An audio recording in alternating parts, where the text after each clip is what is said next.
He was the first man in U.S. history to hijack a plane for ransom. He leapt out of a commercial jet with a parachute, $200,000, and was never seen again, dead or alive. ከደመና የወረደው ጀት የዲቢ ኩፐር ፍጹም ወንጀል ሚስጥር።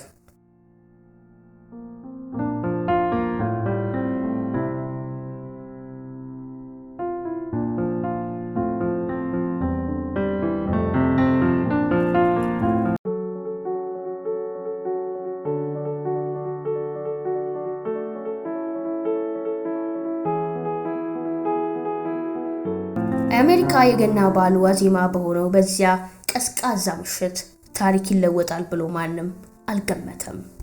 ዲቢ ኩፐር የእውነተኛ ስሙ ማንነት የጠፋ ሚስጥር የሆነው ሰው የሰሜን ምዕራብ ኦሬንት አየር መንገድ በረራ 305 ላይ በፖርትላንድ ኦሪገን ተሳፈረ። እሱ በጣም በሚያምር ልብስ ጥቁር ክሊፖን ክራቫትና የዝናብ ካፖርት ለብሶ ነበር። መልኩ የአርባዎቹ አጋማሽ ጨዋና የተረጋጋ ነበር። ይህ መካከለኛ እድሜ ያለው ሰው የፈጸመው ድርጊት የአሜሪካን ህልምና የኤፍቢአይን ብቃት ለዘላለም የሚፈታተን ይሆናል። አውሮፕላኑ ቦይንግ 727 ወደ ሲያትል ጉዞውን ሲጀምር ኩፐር ባርበን ብስኩትና 7 አፕ አዘዘ።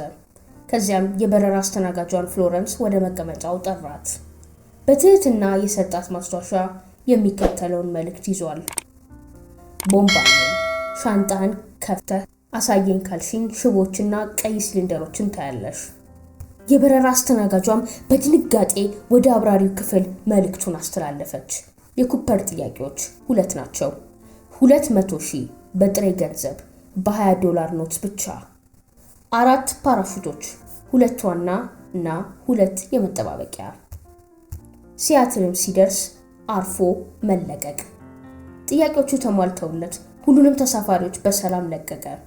ይህም ለጊዜው የእርሱን ስብና አንታይ ሂሮ እንዲመስል አደረገው። አሁን የነበሩት በአብራሪ ክፍል ውስጥ ያሉ ጥቂት የበረራ ሰራተኞችና ኩፐር ብቻ ነበሩ። ኩፐርም አብራሪውን አውሮፕላኑን ወደ ሜክሲኮ ከተማ እንዲያቀና አዘዘ። ነገር ግን በሬኖ ኔቫዳ ነዳጅ ለመሙላት ማቆም እንዳለበት ተስማማ። በረራው በዝቅተኛ ከፍታ ወይም 10,000 ጫማና ዝቅተኛ ፍጥነት እንዲሆን አዘዘ። ይህ የአቪዬሽን ልምድ ምናልባት ወታደራዊ ባክግራውንድ እንዳለው አመላካች ነበር። ስለ ቦይንግ 727ም ልዩ የኋላ መረጃ ነበረው። አውሮፕላኑም ከሲያትል ተነስቶ ወደ ሬኖ በሚበርበት ጊዜ ኩፐር ሰራተኞቹን ወደ ኮክፒት እንዲገቡ አዘዘ። ምሽት 8:24 ላይ በደቡብ ምዕራብ ዋሽንግተን በኃይለኛ ዝናብና አውሎ ንፋስ ውስጥ እያለ የኋላውን በር ከፈተው። $200,000 የያዘውን ቦርሳ ከራሱ ጋር አስሮ 2 ፓራሹቶችን ይዞ ከቦይንግ 77 ጀርባ ወደ ጨለማውና ቀዝቃዛው የፓሲፊክ ሰሜን ምዕራብ በረሃማ ስፍራ ዘሎ ጠፋ። ኤፍቢአይ ወዲያውኑ ኖርጃክ ወይንም ኖርዝዌት ሃይጃኪንግ የሚል ኮድ ሰጥቶት ምርመራውን ጀመረ። ፌደራል መርማሪዎች ለ45 ዓመታት ያህል በመቶዎች የሚቆጠሩ ተጠርጣሪዎችን መርምረዋል። ነገር ግን ኩፐርን ወይንም አካሉን አላገኙም። ይህም በኤፍቢአይ ታሪክ ውስጥ ትልቁ ያልተፈታ የአየር ላይ ወንጀል ሆነ። በ1980 ዓ.ም ከዝላዩ ቦታ ብዙም በማይርቅ በኮሎምቢያ ወንዝ ዳርቻ 5800 የበሰበሰ ገንዘብ በአንድ እጅ ተገኘ።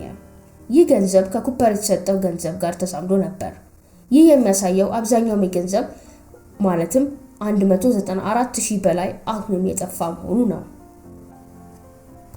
ኩፐር የተወው ክሊፑን ከረባቱ ብቻ ነበር። የኤፍቢአይ የዲኤንኤ ምርመራ አድርጓል። በጥናቱ ላይም የብረት ቅንጣቶችን እና ሌሎችን ብርቅዬ ማዕድናት ተገኝተዋል። ይህም ኩፐር ከኬሚካል ኢንዱስትሪ፣ ከብረት ማምረቻ ወይንም ከአውሮፕላን ማምረቻ ጋር ግንኙነት ሊኖረው እንደሚችል ይጠቁማል። ኤፍቢአይ በርካቶችን ቢጠረጥርም ማንንም ግን በይፋ አላረጋገጠም።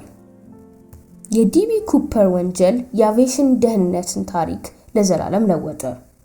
የብረት መመርመሪያዎችና የሻንጣ ፍተሻ በሁሉም አውሮፕላን ማረፊያዎች ግዴታ ሆኑ።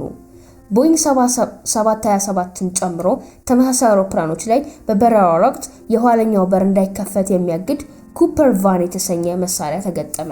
በ2016 ዓ.ም ኤፍቢአይ ጉዳዩን በይፋ ዘጋው። ዲቢ ኩፐር የተረጋጋው ሲጋራ ጨሹ የንግድ ሰው ማንነቱ ሳይታወቅ ገንዘቡ ሳይገኝና እጣ ፈንታው ሳይረጋገጥ ቀረ።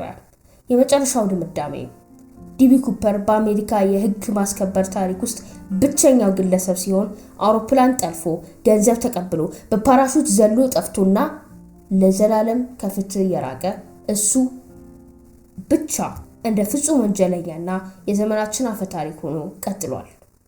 በጥቁር ከረባት የተጀመረ በብርድ ሌሊት ውስጥ ያለቀ የፊልም አይነት ዘረፋ